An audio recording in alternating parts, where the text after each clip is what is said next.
What's going on, everyone? Farmer Z here. Welcome back, and if you're new here, welcome to the channel. It's great to have you. I have a quick mod showcase today. These are the two mods I use in tandem with one another, and they are my absolute favorite mods. I mean this, guys. If I could only pick two mods to keep, these would be the two. So, I wanted to share them with all of you. And to get it out of the way here at the beginning of the video, one of these mods are currently for PC only. I will say that I think there's hope that they could make their way to console, but ultimately that's going to be up to the mod creators and giants. Okay, so let's get right into it. The first mod is called Vehicle Control Add-on, which is available to PC users only, but if you're a console user, there is a guidance steering mod on the mod hub that does essentially the same thing as this Vehicle Control Add-on that I'm using.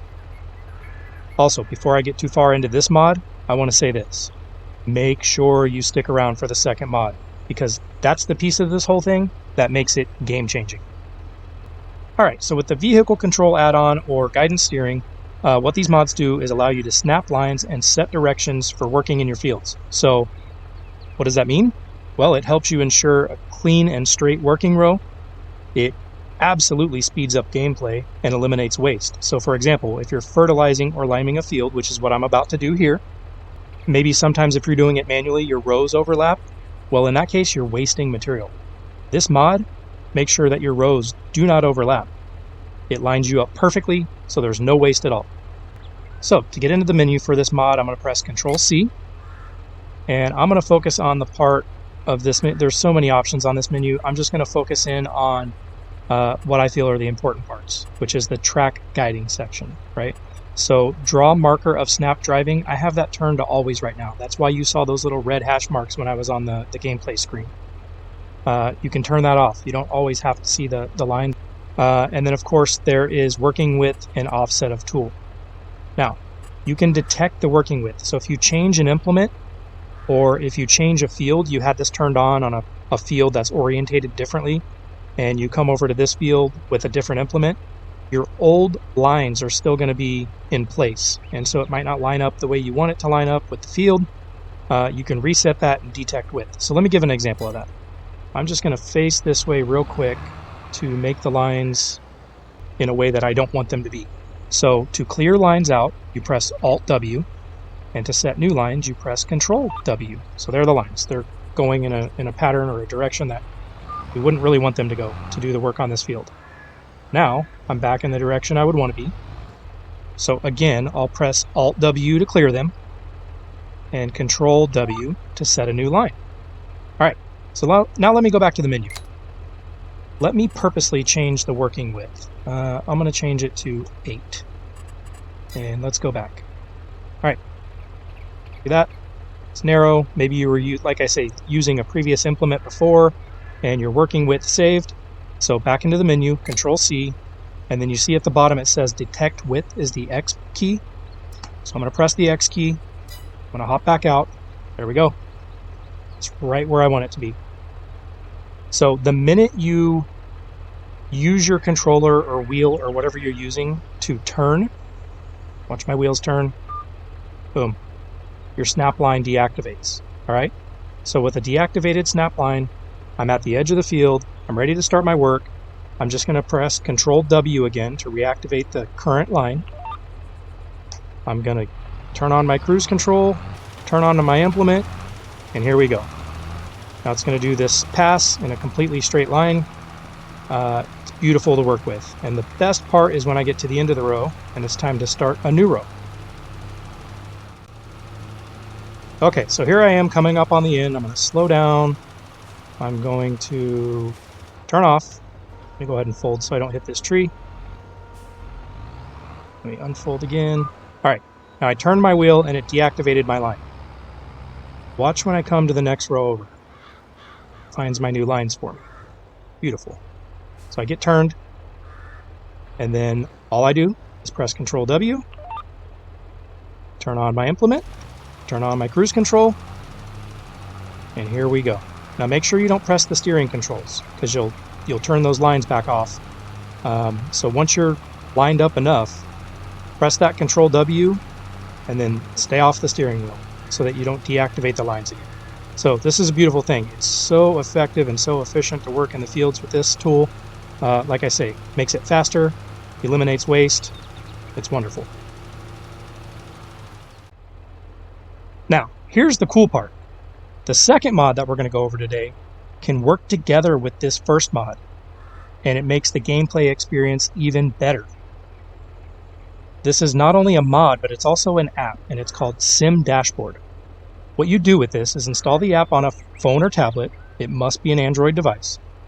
Install the program on your computer, and then when you install the program on your computer, it comes with a zipped file that you move into your mods folder for FS22.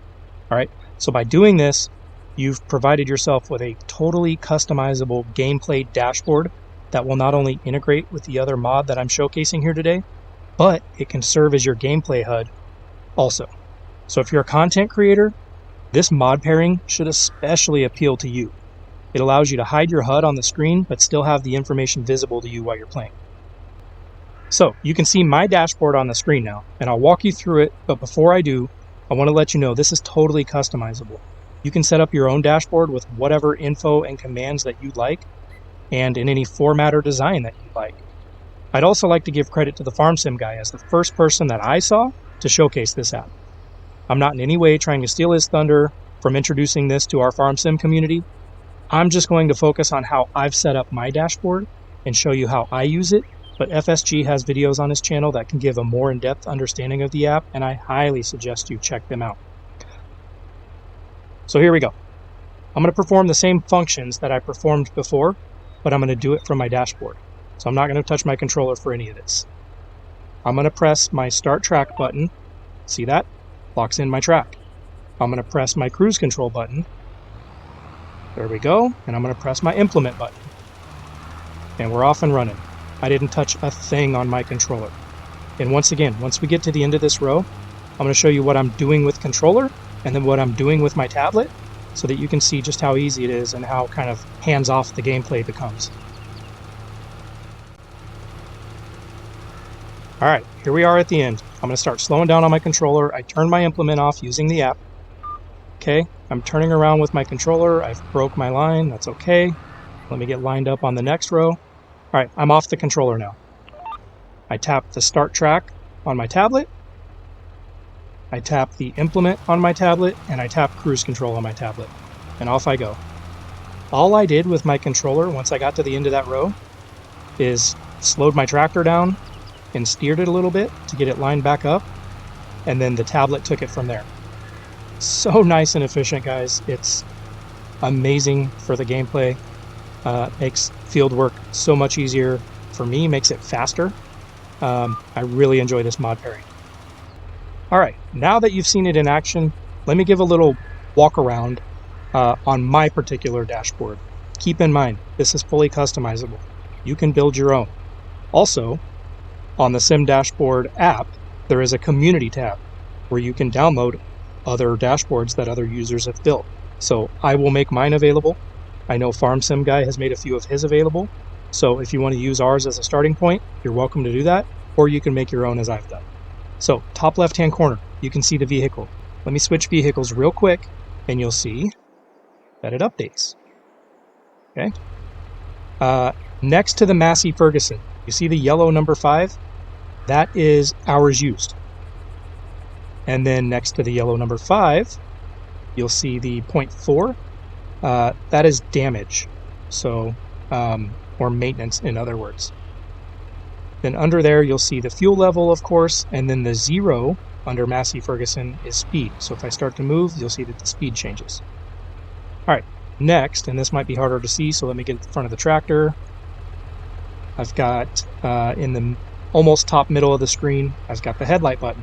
So I can press my lights once, twice, 3 times, turns on all my lights. Next to that, I have a beacon button. Now, this tractor doesn't have beacons on it, so I'm going to have to hop back in the case, and I will show you the beacons. So here I go. I tap my beacon button, turns them on, tap it again, turns them off. Okay, still on the top row, moving to the right, you see the 2 weather icons, and then you also see the date. So we're in the first day of April right now, and then the weather icon to the left of April is the current forecast. The weather icon to the right would be upcoming forecast. So, for example, if there was rain in the forecast, I might have sunshine on the left and then the rain to the right. Just lets me know what weather to expect. At the very, very top in the middle, you see 251985. That is finances. So you'll see on my gameplay screen, it matches exactly with the money that I have in my account. And now moving to the left-hand side of the panel, you'll see the NE. That means I'm facing northeast. You'll see the 1. That is the gearbox. So if I start to move, it goes to gear 1. And then should move to gear 2. There we go. Directly under that, 7:56. That is the game time. So if you look on my gameplay screen again, it's 7:56. And then directly under that, you'll see a 0. That is game speed. So I'm recording this mod showcase on a save game of mine. So I have it on half speed because I don't want to waste a bunch of time on my game save. However, if I just go change it real quick, move it to 2, you see how the game speed changed to 2? So that tells me my game speed. And then directly under that is the actual time. So I like to keep tabs of what time it is as I'm playing because I get lost in this game, so it is 1:33 p.m. at the time of this recording. Under that, I've got a start-stop button, so I'm going to press it. That turns the tractor on or off. And then all across the bottom are many of my quick commands for implements and the guidance steering that I use this for, right? So detect width. Let me once again adjust the width so that I can press the detect width button and show you that it works. All right, I'm changing the width to 10. Let me get out of here. Now, if I press the detect width button on my tablet, it goes back to where it should be. Next to that is a lower implement button. So this particular implement doesn't lower. I won't be able to show that example, but I promise it works. And then next to that is a fold unfold button. So I will press it and you'll see the implement unfolds. Get backed up so we can start this row, because next to that button is the, I'm sorry guys, trees in the way, is the implement button. So if I press implement, it turns on the implement. And then next to that is the clear track button. So I'm going to wait until the end to show that one because I don't want to clear my current track out until I'm done on this field. But then there's also the start track button. So if I press start track, it locks me in. I can turn on my implement once again. I can press my cruise control button, which is at the bottom right of the screen, and off I go.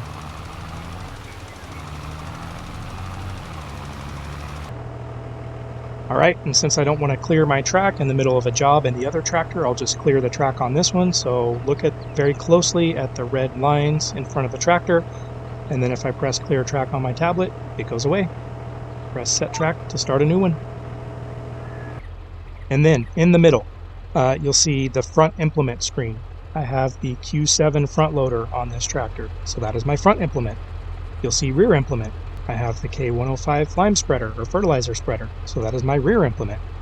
And then between those two front implement and rear implement screens, I've got to work on this a little. I've only been using this app for a couple days, but I really wanted to showcase it because it's been so awesome for me. I wanted to share it with all of you. Anyways, where it says unknown, it should say lime. What that's supposed to do is tell me what my implement has loaded into it. And then the gray box should say 4%. So if you look on my gameplay screen, I'm 4% full with lime. That should reflect the 4%. And where it says unknown, that should reflect the lime that's loaded. So I'm going to work on that, get that figured out, get that fixed. But that's what those options are there for. And then lastly, you'll see crop, growth, fertilized, lime, plow, and weed. So that's all field info, right? Once I walk over to a field, you'll see that it told me my crop is cotton. I am growing and I am 94% fertilized. So that's what all those boxes are for. All right, guys, and as I go back to fill up with more lime, the last thing I'll mention, the Sim Dashboard app. There is a free version and there is a pro version. That app can be downloaded in the Google Play Store. I highly recommend getting the pro version. It has a few more features. Now again, if you can't afford, there is a free version. It does give you kind of some base features. However, this app was so well done, and the developer did such a great job of giving us something that makes gameplay easier and more efficient, that if you can, I would encourage you to buy the Pro version and support that app developer. It is $12.99 on the Play Store. And with that, that's all I got for you. Let me know what you think of this. If you download the app, if you try these mods out and you enjoy them, tell me about it. I want to hear. I want to hear everybody else's experience with it. And then particularly if you build your own customized dashboard, I'd love to hear about that. What do you put on your dashboard that maybe I don't have on mine? So I hope you found this useful. I hope somebody somewhere decides to try these mods out and pair them with one another like I have here. And until next time, Farmer Z out.